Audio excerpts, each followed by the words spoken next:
Welcome to week 3 of the AuDHD Struggle to Thrive project. Let's talk about my exam.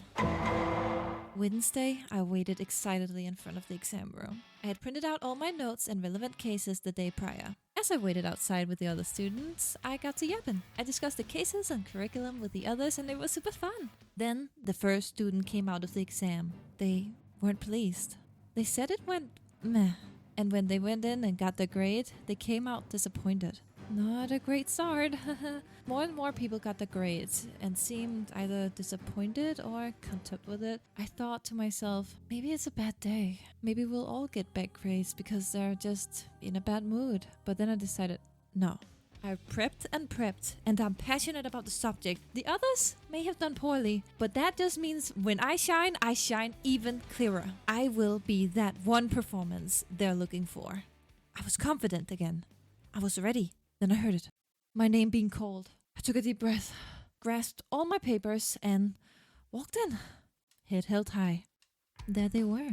Examinator and the audit. I sat down, gathered myself, and the audit talked to me. Based on your name, I assumed you would have looked different. A slight panic hit me. I'm non-binary and I know that comes with stereotypes, so I try not to mention it with people who will examinate me. I looked to my examinator for backup, but she just said, I don't know the gendering for that name. My hand was forced.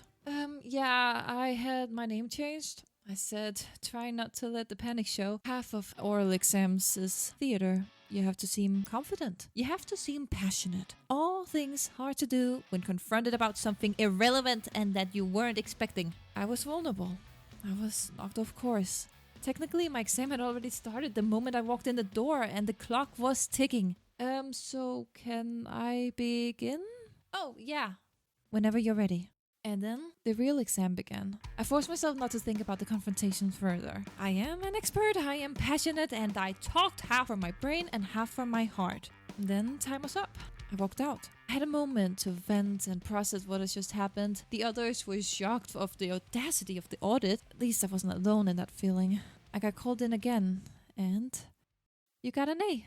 The examiner said that I did really well and seemed passionate. I ended up staying for a while talking with the others and gave away my notes so someone else could use them. I even made a friend. I'm not happy about the confrontation, but I'm proud of how I handled it. And since I passed all my exams this semester, I'm officially on break. I hopped on the first train to get away from my stressful day-to-day life and was not home for the next weeks. A break does, however, not mean that my goals are on break, so hear more about what I worked on during my break in the next video. Subscribe to follow along. See you soon.